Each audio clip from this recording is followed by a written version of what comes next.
ಈ ಮಧ್ಯೆ ಈಗ ಸಿದ್ದರಾಮಯ್ಯ ಪ್ರತಿಕ್ರಿಯೆ ಕೊಟ್ಟಿದ್ದಾರೆ. ನಾನು ತಪ್ಪೇ ಮಾಡಿಲ್ಲ, ರಾಜೀನಾಮೆ ಕೊಡುವಂತ ಮಾತೇ ಇಲ್ಲ. ಕುಮಾರಸ್ವಾಮಿ ರಾಜೀನಾಮೆ ಕೊಡಲಿ, ಅವ್ರು ಯಾಕೆ ರಾಜೀನಾಮೆ ಕೊಟ್ಟಿಲ್ಲ? ನೂರಾರು ಜನ ಸತ್ತಾಗ ಮೋದಿ ರಾಜೀನಾಮೆ ಕೊಟ್ಟಿದ್ರ? ಯಾವ ಕಾರಣಕ್ಕೂ ಕೂಡ ನಾನು ರಾಜೀನಾಮೆ ಕೊಡಲ್ಲ. ಮೊದಲು ಕುಮಾರಸ್ವಾಮಿ ಅವರ ರಾಜೀನಾಮೆ ಕೇಳಿ, ನಾನೇನು ತಪ್ಪು ಮಾಡಿಲ್ಲ, ರಿಸೈನ್ ಮಾಡಲ್ಲ ಅಂತ ಸಿದ್ದರಾಮಯ್ಯ ಹೇಳಿದ್ದಾರೆ.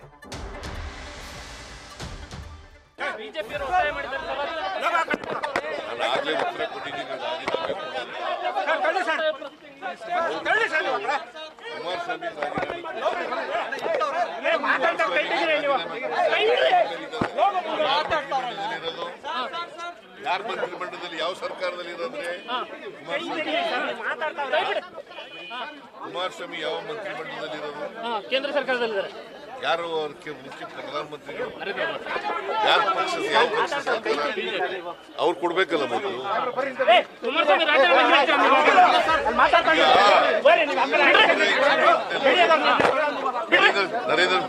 ನರೇಂದ್ರ ಮೋದಿ ಅವರು ರಾಜೀನಾಮೆ ಕೊಟ್ಟಿದ್ರ?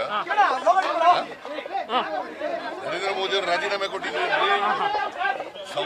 ನೂರಾರು ಜನ ಸತ್ತಿದ್ರು, ರಾಜೀನಾಮೆ ಕೊಡ್ಲಿಲ್ಲ. ಏನು ತಪ್ಪು ಮಾಡಿದ್ರೆ ರಾಜೀನಾಮೆ ಕೊಡ್ಬೇಕಂತ ಅಗತ್ಯ ಇಲ್ಲ. ನಾನು ಆಗ್ಲೇ ಉತ್ತರ ಕೊಟ್ಟಿದ್ದೀನಿ. ರಾಜೀನಾಮೆ ಕುಮಾರಸ್ವಾಮಿ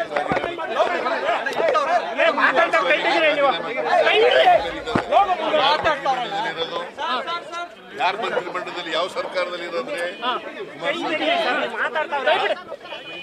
ಕುಮಾರಸ್ವಾಮಿ ಯಾವ ಮಂತ್ರಿಮಂಡಲದಲ್ಲಿ ಇರೋದು? ಕೇಂದ್ರ ಸರ್ಕಾರದಲ್ಲಿ ಯಾರು ಮುಖ್ಯ ಪ್ರಧಾನಮಂತ್ರಿಗಳು?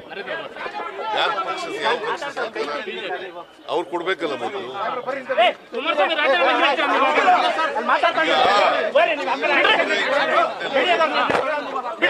ನರೇಂದ್ರ ಮೋದಿ ಅವರು ರಾಜೀನಾಮೆ ಕೊಟ್ಟಿದ್ರ? ನರೇಂದ್ರ ಮೋದಿ ಅವರು ರಾಜೀನಾಮೆ ಕೊಟ್ಟಿದ್ರು. ನೂರಾರು ಜನ ಸತ್ತಿದ್ರು, ರಾಜೀನಾಮೆ ಕೊಡ್ಲಿಲ್ಲ. ಸಿದ್ದರಾಮಯ್ಯ ಅವರು ತಮ್ಮ ರಕ್ಷಣೆಗೆ ಯಾವ್ಯಾವುದೋ ಕೇಸ್ಗಳ ಉಲ್ಲೇಖವನ್ನ ಮಾಡ್ತಾ ಇದ್ದಾರೆ. ಒಟ್ಟಿನಲ್ಲಿ ರಾಜೀನಾಮೆಯಿಂದ ತಪ್ಪಿಸಿಕೊಳ್ಳಬೇಕು ಅನ್ನುವಂಥ ಕಾರ್ಯತಂತ್ರ.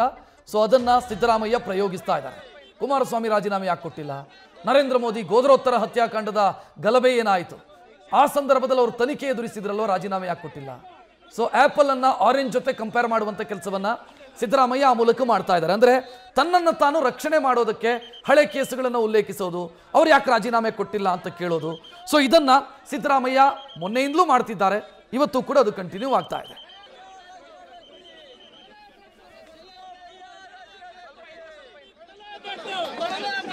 ಸಿದ್ದರಾಮಯ್ಯ ರಾಜೀನಾಮೆ ಕೊಡಿ, ಸಿದ್ದರಾಮಯ್ಯ ರಾಜೀನಾಮೆ ಕೊಡಿ,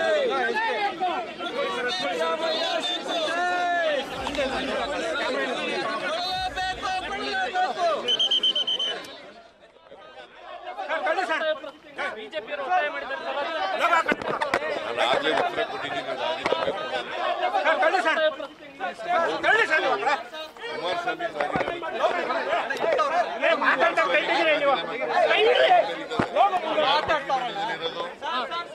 ಯಾರು ಮಂತ್ರಿಮಂಡಲದಲ್ಲಿ ಯಾವ ಸರ್ಕಾರದಲ್ಲಿ ಇರೋದ್ರೆ ಕುಮಾರಸ್ವಾಮಿ ಯಾವ ಮಂತ್ರಿಮಂಡಲದಲ್ಲಿ ಇರೋದು? ಕೇಂದ್ರ ಸರ್ಕಾರದಲ್ಲಿ ಯಾರು ಮುಖ್ಯ ಪ್ರಧಾನಮಂತ್ರಿಗಳು? ಯಾರ ಪಕ್ಷದ ಯಾವ ಪಕ್ಷ ಸರ್ಕಾರ ಅವ್ರು ಕೊಡ್ಬೇಕಲ್ಲ ಮೊದಲು.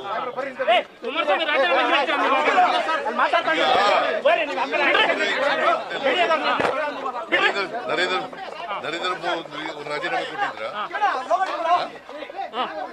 ನರೇಂದ್ರ ಮೋದಿ ಅವರು ರಾಜೀನಾಮೆ ಕೊಟ್ಟಿದ್ರು.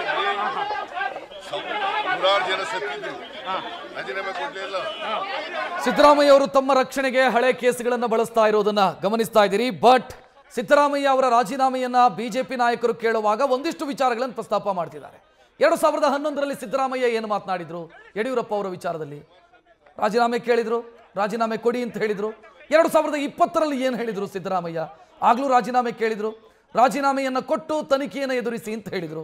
ಬಟ್ ಈಗ ತನ್ನ ವಿರುದ್ಧ ಆರೋಪ ಕೇಳಿ ಬಂದಾಗ ಅವ್ರು ಯಾಕೆ ರಾಜೀನಾಮೆ ಕೊಟ್ಟಿಲ್ಲ, ಅವರು ರಾಜೀನಾಮೆ ಕೊಡ್ಲಿ ಅಂತ ಹೇಳ್ತಾ ಇದ್ದಾರೆ. ಸೊ ಇಲ್ಲಿ ತನಗೆ ಬೇಕಾದಾಗ ಒಂದು ವಾದ, ತನ್ನ ವಿರುದ್ಧ ಆರೋಪ ಕೇಳಿ ಬಂದಾಗ ಮತ್ತೊಂದು ವಾದ. ಇದನ್ನ ಸಿದ್ದರಾಮಯ್ಯ ಪ್ರಯೋಗಿಸ್ತಾ ಇರೋದು ಕಾಣ್ತಾ ಇದೆ. ನ್ಯೂಸ್ ಫಸ್ಟ್ ನಿರ್ಭೀತಿಯಿಂದ ನಿಮ್ಮ ಪರವಾಗಿ.